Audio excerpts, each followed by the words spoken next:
And at the end of it, I was so thrilled to get back into Cannes that my heart now that, of course, was is full of joy. merely the opening 1% of what you had to say The about tip of the iceberg. very much of Pirates 3, and I have heard that rant many times. It is much watched, much listened to. It's probably still there on YouTube. I mean, people want the whole thing in all its panoramic detail. The reason why that, if you hadn't heard it before, that sounded a little bit weird, is that I was at Wentworth enjoying the golf, and you were in Cannes. In James King's Palace of Earthly Delights and Pleasures. That's right. So if you want to hear the whole thing, it's up on YouTube, and you can watch this from Tracy Anna Courtnall. How come Simon has a really nice comfy chair? It's another webcam viewer. Good. A nice big comfy chair, and poor old Mark has a cheap $29.99 backbreaker. That might explain why he's always grumpy. I'm not grumpy. I'm in a very good mood. Another webcam, he was saying, well, how come there are so many coffee cups just distributed casually around? Because I never go anywhere without distributing coffee cups casually around. And some of them are left over from the phone-in this morning. That may be the case, but, you know. That's the answer. Yeah. Is there anything else we should be watching? And now, you know, as I was saying that thing about lowered expectations, so the bank job, any other week, you go, rubbish, you know, just don't even... But, now, look what else out this week. Noah at the Wedding, the latest from Noah Baumbach. Margot at the Wedding, Noah at the Wedding. He was the guy who made The Squid and the Whale, and The Squid and the Whale I really didn't like at all. Everybody loved it. Everybody else loved it. It was a sort of semi-autobiographical story of kids being in the same cinema as these people. Now, a great filmmaker can take any characters at all and put them in front of you and make them kind of interesting. And I would give you an example, which is if you look at Will Ferrell is in a Woody Allen film, and Woody Allen can make his characters sometimes quite interesting, get away with it. In the case of this, it's just like these people are ghastly. I don't care what happens to them. Jack Black is, you know, completely miscast. Nicole Kidman thinks she's being really, really brave and really, really difficult, but she's just being really, really difficult and annoying.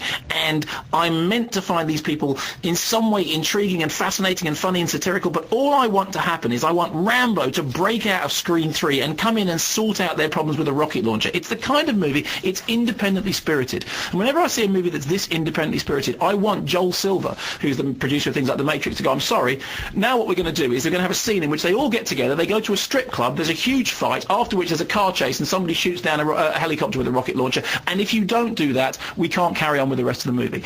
The other thing is that with all these indie... Oh, and also it looks rubbish. Of course, in that kind of 70s way, it's all washed out. It all looks like tea-stained. All the scenes look like they're badly thrown together. Enough, it's The Bank Job. And I said, please don't put that on the poster, because it's only because it's such a vile week.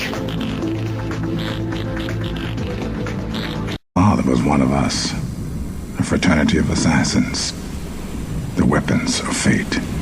Wow. It doesn't matter what he's saying, but you're in Shawshank, aren't you? Absolutely. You're just there. Shawshank Redemption all over again. I hope to see my friend Andy again.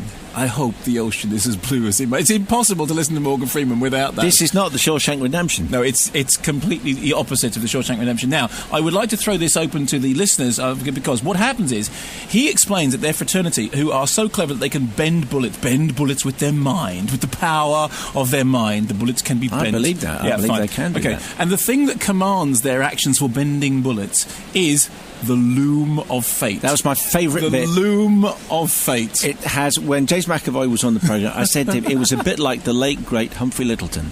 At the end of I'm Sorry I Haven't a Clue, he would always say something like, and now the loom of fate approaches the weave of death, or something. You think, and as soon as he says, this is the loom of fate, you go, no, sorry, knitting, no. It doesn't But there's a thing at the beginning of the movie when it says, you know, in ancient times there was a society of assassins, the weavers. Weavers? There was a laugh then, but when Morgan Freeman explains the loom of fate, which is a loom which literally makes material, the flaws in which tell them in binary code who they should be assassinating. Now, this has obviously launched a puntastic frenzy amongst critics, and I would now entreat the listeners to write it. I mean, I got as far as, you know, disappointment looms. Gradually, the director loses the thread. The action wears thin. The material is risible. I was knitting my brow. All those are fine. Good. I now please invite you to fill in your own loom-connected pun, slagging off the plot of, because even if you haven't seen the film, you really are morally required to laugh at the loom of fate. This